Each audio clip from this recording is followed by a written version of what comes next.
चलिए स्टूडेंट्स, हमने abnormal loss का कंसेप्ट अच्छे से सीख लिया, एक एग्जांपल के थ्रू भी हमने इसको समझ लिया था।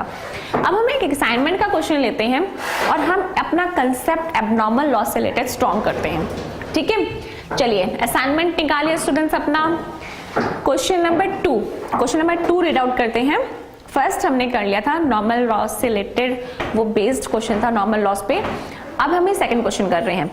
Input is at the rate of ₹5 per unit, labour is ₹4,120, direct expenses ₹500, overheads are 300% of direct expenses, abnormal loss is 30 units, output is 890 units, normal loss is 8% with scrap value of ₹1 per unit, prepare a process account। ये हमारा question है। करें process account, start करें। Process account create करते हैं हम। ये हमारा है क्वेश्चन नंबर 2 असाइनमेंट का। ठीक है, हम अपना बना रहे हैं प्रोसेस अकाउंट। चलिए स्टूडेंट्स, हमारा प्रोसेस अकाउंट हम तैयार कर रहे हैं, अपना फॉर्मेट बना रहे हैं।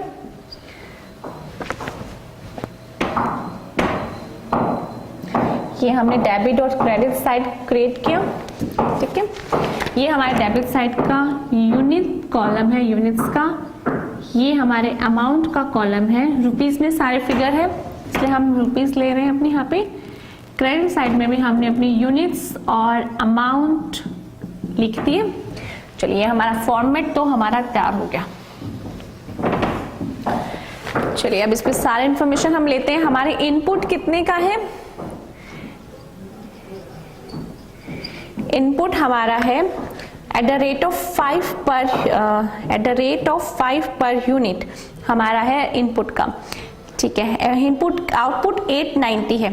ठीक है, हमें इनपुट की हमें यूनिट्स में फिगर नहीं गिवन है। अभी हम देखते हैं इनपुट हमें इतना गिवन है, input eight the rate of 5 per unit. चलिए, लेबर की कॉस्ट हमारी कितनी है? हमारी लेबर है 4120। डायरेक्ट एक्सपेंसेस आपको गिवन है 500 अमाउंट के हैं डायरेक्ट एक्सपेंसेस। ओवरहेड्स के बारे में इंफॉर्मेशन है कि 300% ऑफ डायरेक्ट एक्सपेंसेस, यानी 500 का 300% हमारे ओवरहेड है। Overhead are 300% of 500।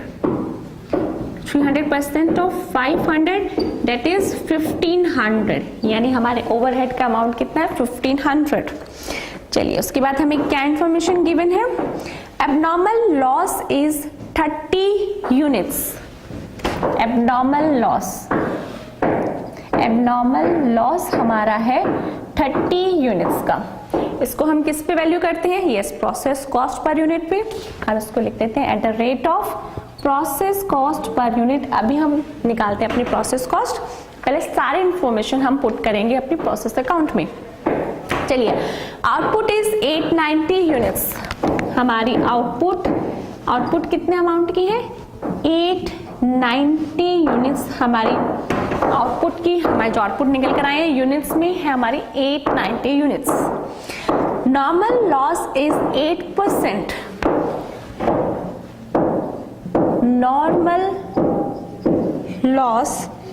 Normal loss आपका कितना है? 8%, यानी 8% ऑफ इनपुट आपका नॉर्मल लॉस है।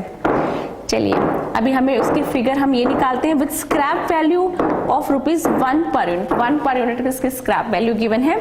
तो अभी हमें यहाँ पे कुछ फिगर्स मिसिंग है। हमारे इनपुट की हमें यूनिट्स नहीं पता, हमें इनपुट की यूनिट्स निकालनी है। किस तरह से निकालेंगे? हम एज्यूम कर लेते हैं, इनपुट की यूनिट्स को हम कुछ एज्यूम करते हैं। ठीक है, हम क्रिएट करते हैं अपना वर्किंग नोट्स।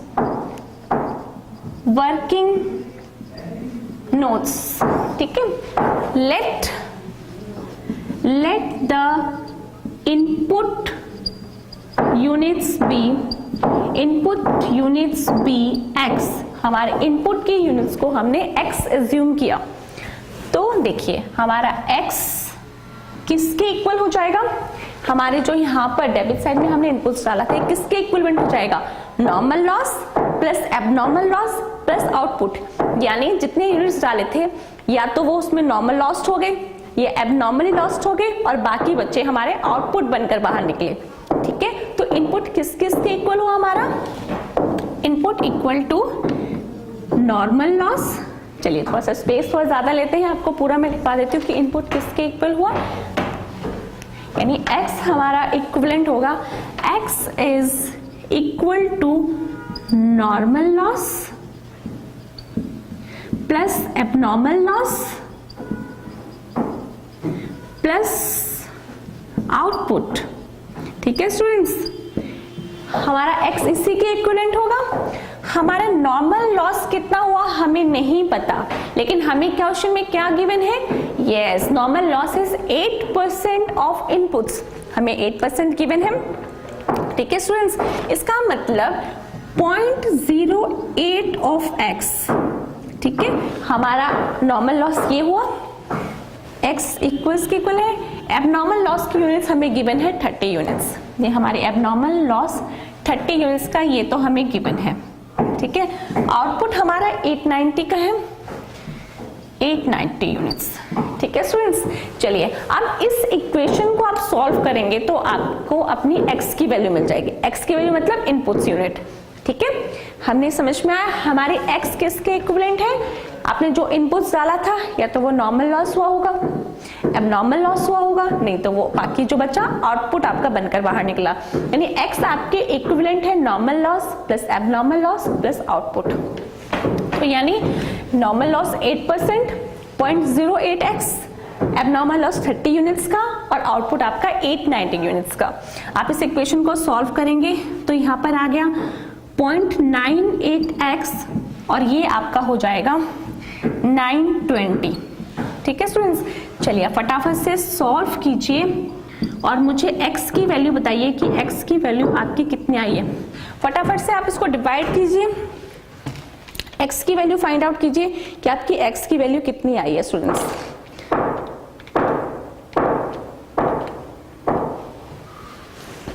आपकी x की वैल्यू कितनी आई है स्टूडेंट्स?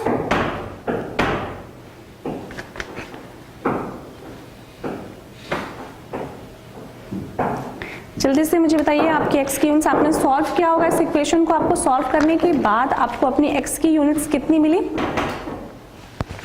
आपकी 98 या आपके 92 होगा, तो यानी x आपका आ गया 1000 यूनिट्स। ठीक है, यानी जो मिसिंग फिगर थी हमारी क्वेश्चन में वो हमने फाइंड आउट कर ली, हमने x यूनिट्स में मिल गया हमें 1000 यूनिट्स, यानी अब हम यहाँ पर 1000 यूनिट्स हम अपना 1000 यूनिट्स यहाँ पर लिखेंगे और नॉर्मल लॉस भी हम फाइंड आउट कर सकते हैं 8% ऑफ 1000, यानी 80 यूनिट्स का हमें नॉर्मल लॉस है। और आपकी स्क्रैप वैल्यू भी आपको गिवन है 1 पर यूनिट, यानी इसकी स्क्रैप वैल्यू कितनी हो गई? 80। ठीक है, अब हमारा क्या काम है? हमने सब कुछ कर लिया, हमने इनपुट की यूनिट्स निकाली 5 पर यूनिट, यानी 5000 के हमारे इनपुट की कॉस्ट है। अब हमारा काम है प्रोसेस कॉस्ट पर यूनिट निकालना। प्रोसेस कॉस्ट पर यूनिट निकाले, चलिए फटाफट से अपना फॉर्मूला लिखिए। प्रोसेस कॉस्ट फाइंड आउट करते हैं, प्रोसेस कॉस्ट पर यूनिट। पहले आप इस साइड का टोटल करके मुझे बताइए कि आपकी इस साइड का टोटल कितना आया। आपकी ये साइड का टोटल हुआ 11120, ये साइड आपकी टैली कर गई 1000 यूनिट साइड, यानी 1000 आपका टैली कर गया।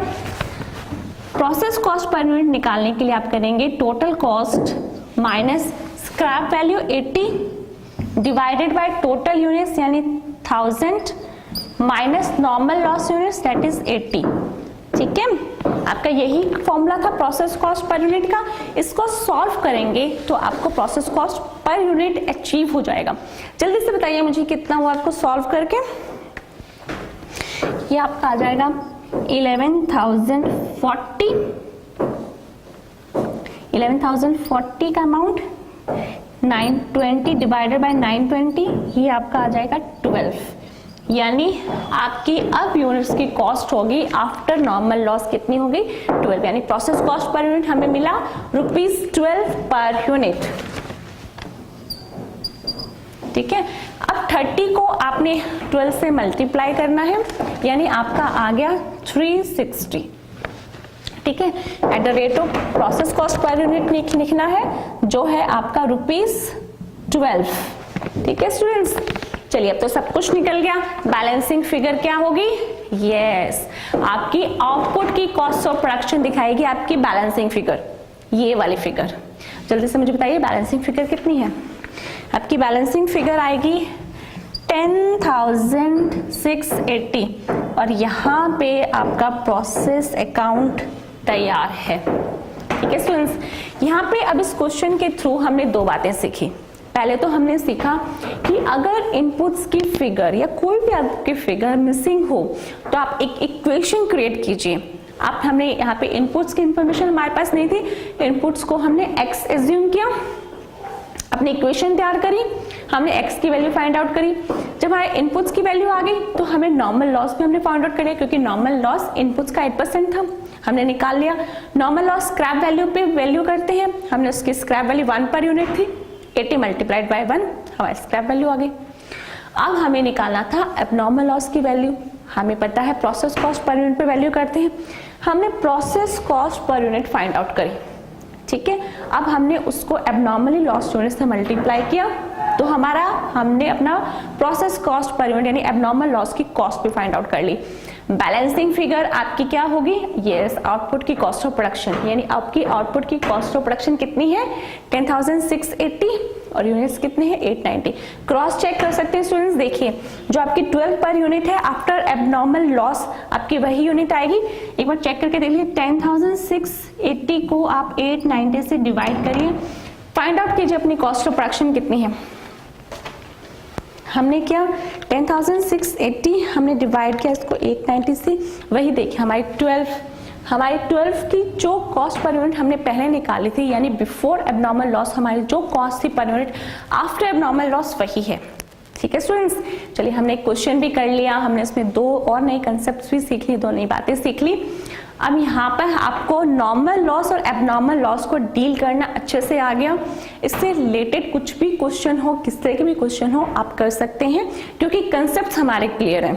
ठीक है स्टूडेंट्स, चलिए कीप प्रैक्टिसिंग, आपको इस पे प्रैक्टिस करना है। आपको असाइनमेंट के क्वेश्चंस करने के साथ साथ आपको रेफरेंस बुक के क्वेश्चंस भी करने हैं। ठीक है, ताकि जितने ज्यादा क्वेश्चंस आप करोगे उतना ज्यादा आपके कंसेप्ट स्ट्रांग होंगे, उतने ज्यादा आप लर्न कर पाओगे। ठीक है स्टूडेंट्स, चलिए ओके स्टूडेंट्स, आप प्रैक्टिस कीजिए इसके ऊपर। Okay bye.